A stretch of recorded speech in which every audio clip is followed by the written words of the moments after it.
Alors, merci, Madame la Présidente, Monsieur le ministre, membres de la Commission. Je vous remercie de nous donner l'occasion, en fait, de vous présenter le mémoire de Nature Québec. Je m'appelle Alissane Simard, je suis la directrice générale de Nature Québec et je suis accompagnée de Madame Anne-Céline Guyon, qui est notre analyste climat. Alors, tout d'abord, vous devez comprendre que le Québec a vraiment une chance inouïe de pouvoir compter sur un comité consultatif sur les changements climatiques qui est composé d'expertises aussi solides et diversifiées. Ce n'est pas un comité composé de citoyens engagés ou de gens qui font de l'action citoyenne, comme l'a affirmé ce matin en notre revue le ministre. Ce sont des scientifiques de renommée internationale, des experts et des expertes qui cumulent des dizaines d'années d'expérience dans leurs domaines respectifs. Ce sont des spécialistes qui étudient, analysent et comprennent les changements climatiques et leurs impacts comme personne d'autre au Québec, incluant bien plus que tous nous ici réunis dans cette salle. Donc, dans un contexte où les changements climatiques ont déjà des conséquences bien réelles sur les vies humaines, les écosystèmes et l'économie, se donner les meilleures chances de réussir, ça implique de s'appuyer sur cette expertise. Alors, c'est pourquoi Nature Québec appuie la grande majorité des recommandations formulées par le comité consultatif et estime que le gouvernement doit les suivre avec sérieux et cohérence. On part collectivement là, avec des conditions gagnantes que bien des juridictions dans le monde nous envient. Plus de 99 de notre électricité est renouvelable. On dispose d'une fonction publique compétente, d'outils de gouvernance comme le marché du carbone, comme le plan pour une économie verte, d'une communauté scientifique reconnue et d'une société civile qui est mobilisée depuis des décennies. Tout est en place pour réussir la transition énergétique. Dans ce contexte-là, ce n'est pas les capacités techniques ou financières qui risquent de nous faire échouer, ce sont plutôt de mauvaises décisions politiques ou l'absence de décision au moment où elles s'imposent. Notre société a tout intérêt aussi à ce que la transition énergétique se réalise pleinement. Pour réduire les coûts humains et matériels des feux, inondations, vagues de chaleur, sécheresses, pour demeurer compétitive dans une économie mondiale en voie de décarbonation, pour protéger la biodiversité puis pour bâtir une société plus égalitaire qui ne laisse personne derrière. Notre succès repose sur vous, chers élus de l'Assemblée nationale, si seulement vous êtes prêts à assumer le niveau d'ambition que commande la science et si vous misez sur la mise en œuvre concrète, le suivi et l'efficacité des mesures. Personne, évidemment, n'a jamais prétendu qu'opérer un tel virage va être facile. Mais on est face à un véritable projet de société d'une ampleur comparable aux grandes transformations que le Québec a connues dans son histoire récente. Loin d'être décourageant, ça devrait plutôt être profondément motivant. On a l'occasion de repenser nos systèmes énergétiques, économiques et territoriaux de manière à mieux protéger le vivant et à améliorer la qualité de vie de la population. Devant l'ampleur de la tâche, là, on a tout intérêt à mettre nos cerveaux en commun. Donc, le processus de révision de la cible de 2030 ne doit pas servir à réduire la discussion à un simple débat de chiffres. Se concentrer seulement sur la cible de 37,5 serait une erreur. Pour nous, c'est aussi l'ensemble de la trajectoire vers la carboneutralité qui doit être mis sur la table. Et ce n'est pas un chiffre ou une trajectoire. On a besoin des deux. La valeur de la cible, elle détermine le niveau d'ambition. Elle envoie un signal clair et prévisible aussi aux marchés, aux entreprises, aux municipalités, aux ménages.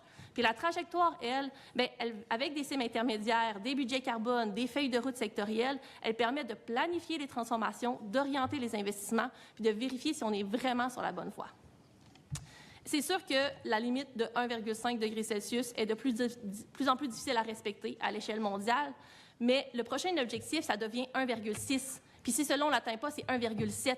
Chaque dixième de degré compte. Chaque dixième de degré gagné ou perdu, ça se traduit en vie humaine, en infrastructures préservées ou détruites, en habitats naturels sauvegardés ou perdus. Dans ce contexte-là, il n'y a aucun recul qui est acceptable.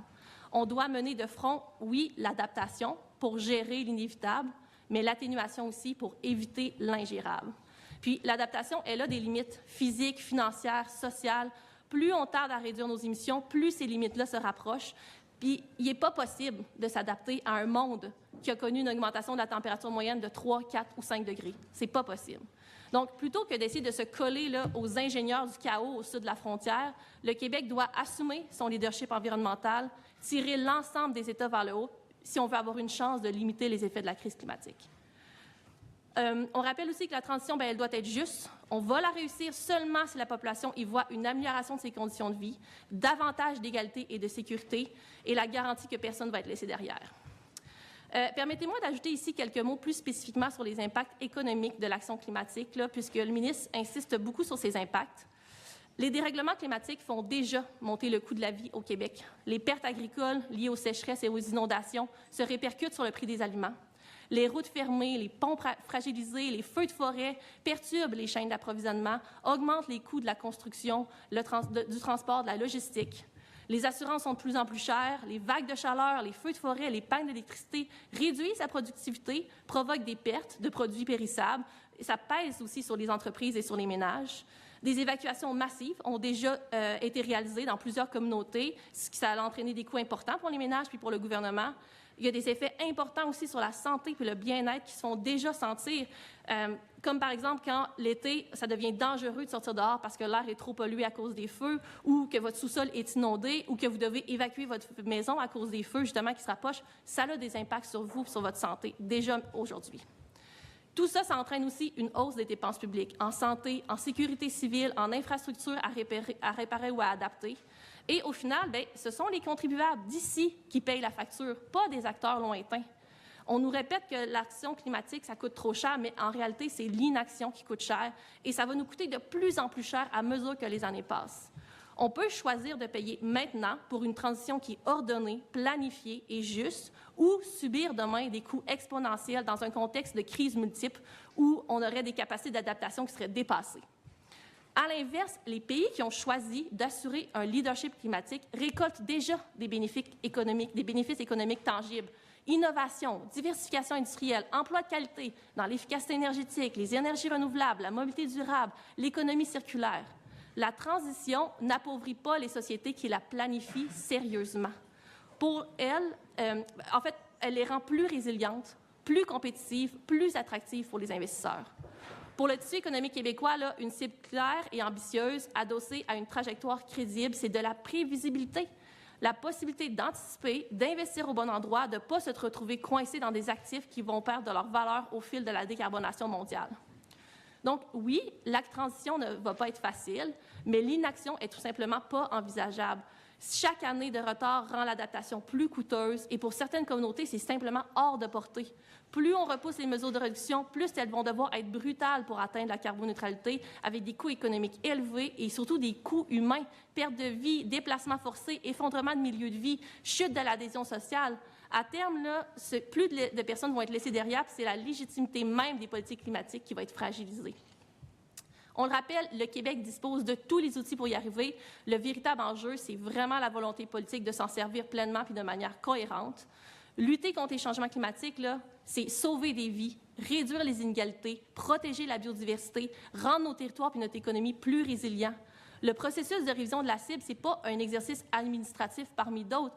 C'est un moment charnière pour faire le bilan de ce qui fonctionne, de ce qui ne fonctionne pas, pour réaligner nos politiques, et sur la science la plus récente surtout. Puis ça doit permettre de corriger des angles morts majeurs aussi, puis mettre en place une gouvernance climatique robuste. Donc, en adoptant une cible rehaussée pour 2030, en devançant la carboneutralité à 2045, en se dotant de budget carbone rigoureux et en priorisant les réductions réelles des émissions, le Québec peut envoyer un signal fort, celui d'une nation qui choisit le respect de la science, la résilience, la prévisibilité, l'innovation, la cohérence et la solidarité. Nature Québec appelle le gouvernement à saisir cette occasion historique pour que la transition énergétique devienne un vrai projet collectif porteur d'espoir, puis non une succession de crises subies. Merci.